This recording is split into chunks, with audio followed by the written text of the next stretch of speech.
Hey guys, how you doing? Thanks for tuning in again. I'm up at the property today and I'm going to process that fatwood that I've been collecting.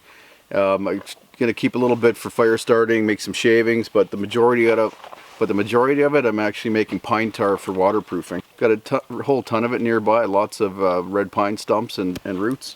So might as well keep making this stuff. It's good fire starter, it's good for waterproofing. I can make soap out of it, it's a good antiseptic. So let's see how it works out, see how much we get out of this batch. This wasn't the most resinous batch of fatwood that I have. I've got better stuff that's lower down and more into the center of the stump, so I'll try it again with more resinous pine. So let's give it a go. First thing I have to do is dig a hole.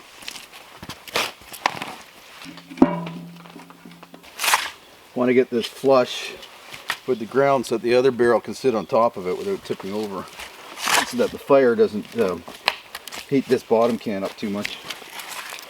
Of course, I'm taking the lid off, and just don't want dirt to get in it right now. And then the upper can will keep that sealed so it doesn't catch on fire. Of course, the pine tar is going to be hardly flammable too. One of the first things you need to do is put some holes in the bottom of this barrel in the lowest sections here, so it can drain into the paint can below. You want to do that from the inside so that the perforations, the folded metal, is pointed downwards. If it's pointed up, it's actually going to hold the resin inside the can. Careful, that's going to be sharp, but you can see what I'm talking about. See how the perforations are pointed down now, so that'll drain the resin out better. So now I'm going to stack the wood in there. Make sure the pieces are standing upright so that they're not blocking those holes too. Good girl. You get it, Cal?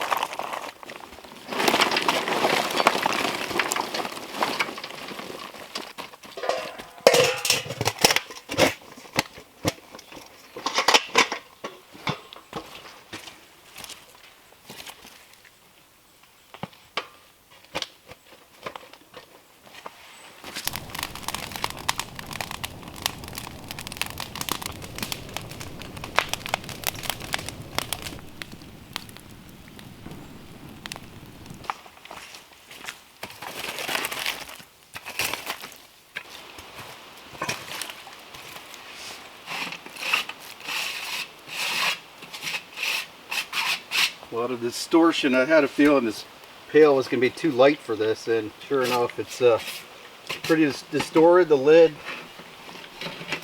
handle. Let's see what it looks like. Oh, got lots of good charcoal, that's for sure.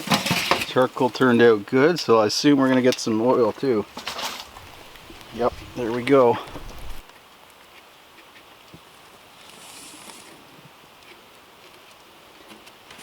So it's a little bit of water in that pail, so that's what's floating on top. But it's a decent amount of tar. So that's it. That's how you make pine tar. It's a very pungent odor, but I think I'll stick the lid on here and I'll bring this back and make up some cordage this week. Like I said, there wasn't much resin in the wood compared to some of the other stuff I have, so probably would have got at least double that if I'd been using the stuff that's saturated, like looks like it's wet. So this isn't enough to waterproof much wood, but it's certainly enough to waterproof some cordage.